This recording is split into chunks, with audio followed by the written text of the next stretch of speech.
Friend, it's so good to see you today. I'm actually in this home studio. I've been out and about. I think if you've watched past episodes, you've seen me out and about.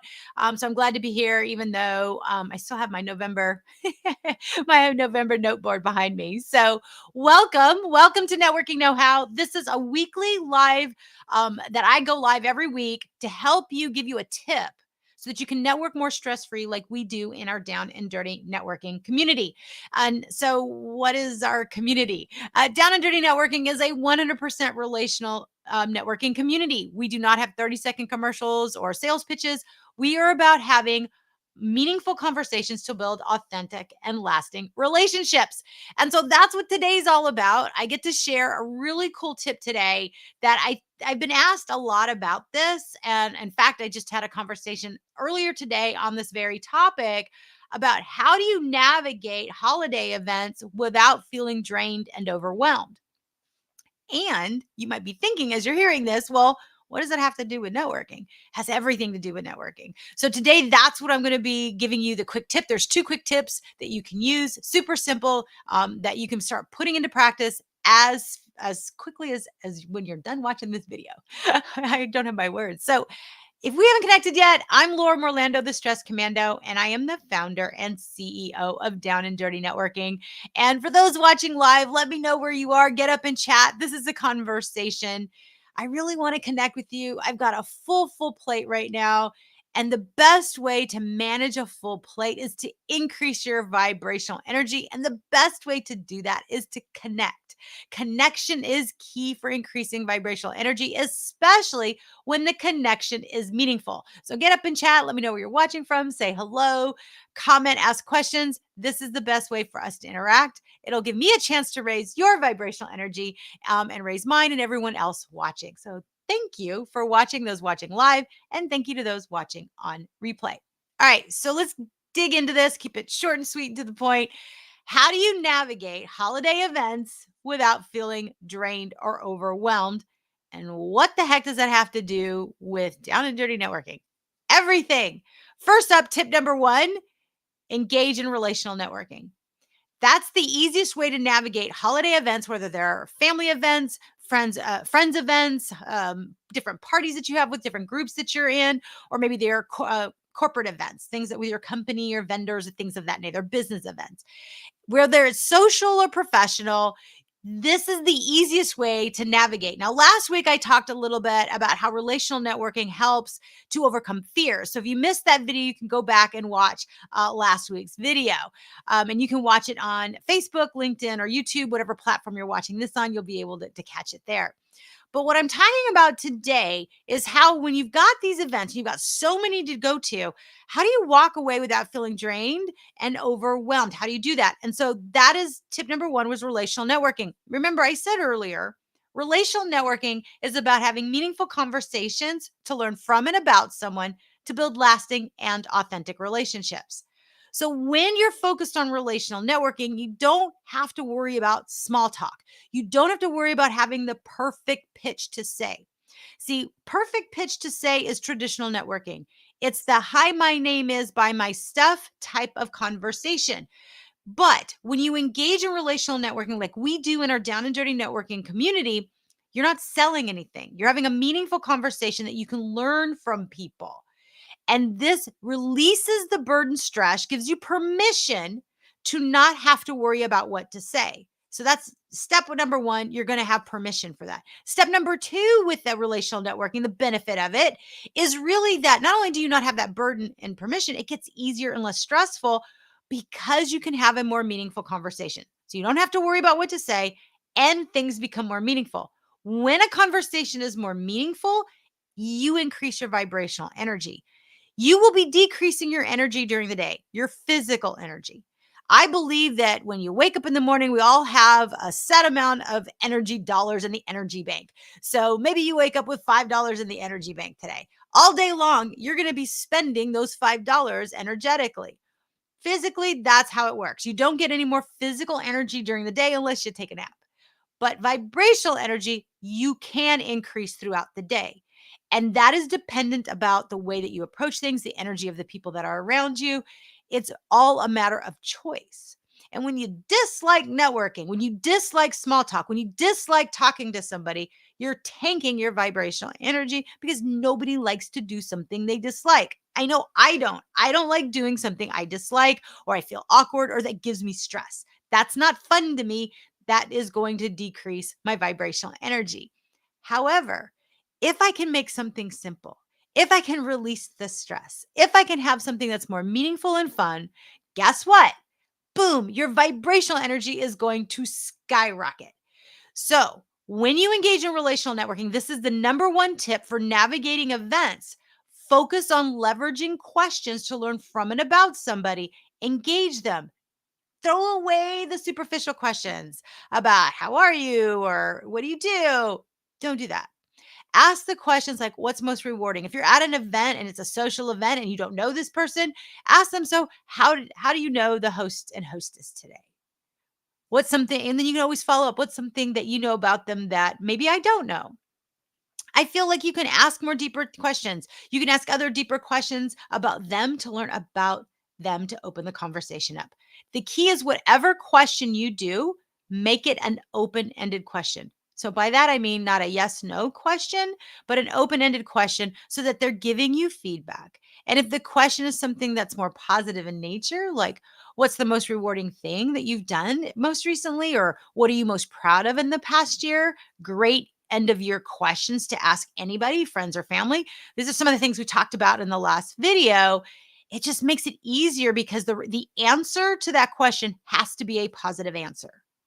So you're going to get positive answers. The more positive you get, the higher your vibrational energy. They're sharing something positive that they're proud of or something that's rewarding. Guess what? The higher their vibrational energy goes. And when they've talked with you, and their energy is going through the roof, they've had a more meaningful conversation, guess what? Your reputational capital with them also skyrockets. So, this is a super win win win strategy when you're wanting to navigate holiday events and watch your energy soar and not tank and get drained. Hey, Anne, I see you watching here. Thanks so much. I'm glad you're here. Feel free, Anne, or I see a couple other folks watching. I'm glad you're here. If you're watching on replay, thank you for watching on replay. But get up in chat and let me know if you have any other questions that you love to use that open the conversation up a little bit more in a more meaningful way that you could use at a holiday event. Let's kind of share the knowledge. And I'm sure you've got a couple that you can share because you know how to leverage relational networking because you're part of Down and Dirty Networking. So you know how this works. But I'm glad you're here, my friend. Okay, so tip number one in how to navigate the events is engage in relational networking. Tip number two, you are going to leverage the power of five. So everyone can give me a high five right now. It's super simple to remember. It's five. They're just five people that you need to connect with at every event. You might feel like you need to connect with everybody. Now, you could superficially connect with everybody, and that's fine if that's what you're wanting to do. But if you want to really raise your energy, go deeper, have a more meaningful conversation, and focus on only connecting with five people. Here's a cool time saver. Person number one, and it might be person one and two, are the host and hostess. If there's two people, that's two. Those are your two of your five. You want to have a meaningful conversation with them, thank them for inviting you. Why are you hosting this? Ask more meaningful questions. Says, obviously offer to help them, provide values or anything I can help you with. And you can always ask them, well, who's someone you think I need to talk to tonight? Why? I'm curious. I think that would be really helpful for them. So offer value, provide some assistance, connect with them on a more deeper and meaningful level. And then who do I need to talk to tonight and why? Great question for you to ask. Now, that's more the host or hostess in a social setting, but this also works in a professional setting. When you're actually going to an event, maybe your association event or business event is having some kind of a holiday gathering or end of year gathering, there's sometimes a registration table or welcome table. Ask the question for whoever's greeting you. Who do I need to meet tonight? Who do I need to talk to tonight? And they will tell you and ask why. Great question to ask. And then you find that person. Hey, where are they? Can you point them out to me? Then you go to that person and you would say, hey, so if I'm being told I need to talk to Anne, for example, since Anne's here watching live, I would say, hey, Anne, I was just told I need to talk to you for this reason. And then start having a conversation. That is the easiest way to just open up the doors. So host, hostess, and then you just want to connect, fill out the rest of the five. You just need to connect with five people. And the host and hostess might be number one or two. If there's only one, then you're done there. Then fine. If it's just one person, you've got four more people you want to connect with on a more meaningful level. And the cool part is from one, you're going to ask them who to meet. So you're already over here.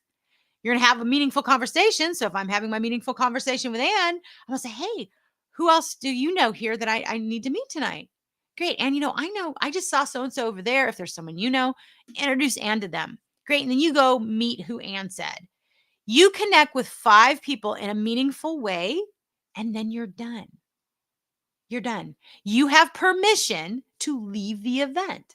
Now, if this is something with your bosses and coworkers, then the host is technically your boss. So you would start with your boss and apply that same strategy throughout. Talk to them, thank them, offer value since they're hosting an event. Who do I need to talk to tonight? Is there, if there's someone you don't know there, who do I need to talk to tonight? They'll tell you. And then you can say, great. Let me know if there's anything I can do throughout the event. And then go connect with four more people in a more meaningful way. What I shared last week was that even for people family members, coworkers, friends that you know really well, these open-ended questions, like what's the thing that you're most proud of in the past year, you will learn something on a deeper level. Like, for example, I've been asking these questions from my mom. I was at my mom's house last week when I went live. I've been having some really meaningful conversations with my mom lately, and she shares a lot of the stories. I'm sure your family members do the same thing. The stories that they tell over and over and over again. But every time I hear them, they're a little bit different simply because I ask deeper questions to go deeper, to go more. And every time I hear the story, I learn something different about either my mom or who she's talking about or the story in general that I didn't catch through the first kind of runs. And that's exactly what will happen when you ask some of these questions from people you know. There's always more to learn about the people you think you know best. There's always more to know. So always be curious and go deeper. And if you want more tips, you can watch last week's video. So Ann is saying, this is so good. I need these tips. Next week, I have been invited to a Christmas fellowship with one of my clients. See, that's awesome. So Ann, to give you some tips. So one, you're going to engage in relational networking. First, I already know you're going to do that. Then you're going to focus on the power of five. So since your client is inviting you, right? Your client is technically host. So they're going to be number one of your five. So you're going to ask the client, thank you so much for inviting me. Who do I need to talk to here tonight? And they're going to tell you who you need to talk to. And I know your clients love you. So guess what? Your client's going to be raving about you. So it's going to be a positive exchange. When you get to the event, if you're not arriving with your client, or even if you are, there's probably someone that's going to greet you or, check you in, depending how they do the event, right? So then you're going to go to that person and say the same thing. Hey, I'm so glad to hear. I'm so glad my client, say name, my client has invited me. I've heard some great things about you. I'm curious, who do I need to talk to tonight? Who would you recommend I reach out first? So now you've opened up the door with this person, and then you can circle back and maybe have a more meaningful conversation with them when there's not a line or they're not dealing with anybody. So client, whoever's greeting you, and then find three more people. And the person number three is going to be the person they tell you to go talk to. And you're going to talk to them and you're going to have a more meaningful conversation and getting to know them and opening the conversation up. Now, by doing that, you're done. You've got your five. You're completely connected to the event. And now you can say, great, I'm done. And you can thank your client and then you can leave. And then the third kind of bonus tip is to follow up with the five you connected, follow up with your client who invited you, the host, hostess, and say thank you. Because thank you is so important. And in this day and age, nobody's getting enough appreciation. I don't know about you, but I don't know when was the last time you probably got a standing ovation for doing the dishes. And am I right? I mean, I know you have an amazing husband but I doubt you get a standing ovation for doing the dishes or just being a great mom. So when you can say thank you to someone and make them feel special for having invited you or being such great hosts or, the event turned out so well, it takes a lot of work to put an event on. That appreciation is going to be deeply appreciated. And so your reputational capital will go through the roof when you do that. They're going to raise their vibrational energy. You're going to feel better because you said thank you. So it just creates this, again, the win-win scenario of increased vibrational energy all the way around. And Anne's like, yeah, right. She's like saying right to all of this. So that's it. That's how you go through events, any event, social, professional, whether you know everybody or you don't, and it's a room full of strangers, you can walk on in. So engage in relational networking and then engage in the Power of Five. And if you want a little bit more, if you're just like, I need a little bit more help, go watch last week's video. I talk about some really great tips on how you can just really get over the stress of engaging in conversation, which we call here in Down and Dirty Networking relational networking. All right. I hope this was helpful. And thanks so much for chiming in. And for everyone else watching live and on replay, thank you. I appreciate you. If this has been helpful, tag a friend, put a comment, or give us a thumbs up and share this. Let's spread the word. Let's make it easier for everybody. I think everyone deserves the right to try and live and enjoy the last half of the holiday season and year stress free. Don't you? Don't you think everyone deserves to raise their vibrational energy? I do. And you deserve it too. So thank you for watching and stay tuned. Next Wednesday, I will go live between 3:30 and 5:30 p.m. Central Standard Time with yet another edition of Networking Know-How and another tip. If there's something you'd like for me to cover, post in the comments. I do take requests and I will answer your question live, possibly on a future episode. So put your comments, get up in the DMs and let me know what is more, what you would like to learn or what questions you have relevant to networking. And I would, or having meaningful conversations specifically, and I'd be happy to oblige. All right. Thanks again, Anne. Thanks for everyone watching. And I will see you next week. And until then, happy networking.